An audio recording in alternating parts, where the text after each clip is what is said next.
ठरलं तर मग या मालिकेच्या आजच्या भागात सुमन नागराजचा विचार करत असते. इतक्यात प्रतिमा तिथे येते. सुमनच्या गळ्यात मंगळसूत्र नाही हे प्रतिमाला जाणवतं. तेव्हा ती तिला त्यामागचं कारण विचारते. सुरुवातीला सुमन प्रतिमा अशी खोटं बोलते की ते रस्त्यात कुठेतरी पडलं, पण प्रतिमा लगेच खरं ओळखते. मग सुमन तिला सांगते की रस्त्यात काही गुंडांनी माझं मंगळसूत्र चोरलं. हे ऐकून प्रतिमाला धक्का बसतो. त्यानंतर प्रतिमा घरात सर्वांना ही गोष्ट सांगते. सुमननं सांगितलं मंगळसूत्र चोरीचं कारण. रविराज सुमनला ओरडतो की तुझं मंगळसूत्र कोणीतरी चोरलं हे तू मला का सांगितलं नाहीस. अर्जुनसुद्धा बोलतो की आपण लगेच याबाबत पोलीस तक्रार करूयात, कारण आजकाल सोन्याच्या वस्तू भरस्त्यात खेचून चोरण्याची पद्धत वाढली आहे.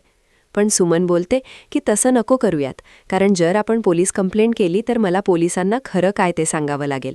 मी त्यांना त्या रस्त्यावर का गेलेली हे कसं सांगू. रविराजला ती काय बोलतीये काही समजत नाही. तेव्हा सुमन सांगते की मी नागराजचा पाठलाग करण्यासाठी त्या रस्त्यावर गेली होती. तेव्हा सायली बोलते की त्यांच्यावर लक्ष ठेवणं वेगळं आणि त्यांचा पाठलाग करणं वेगळं.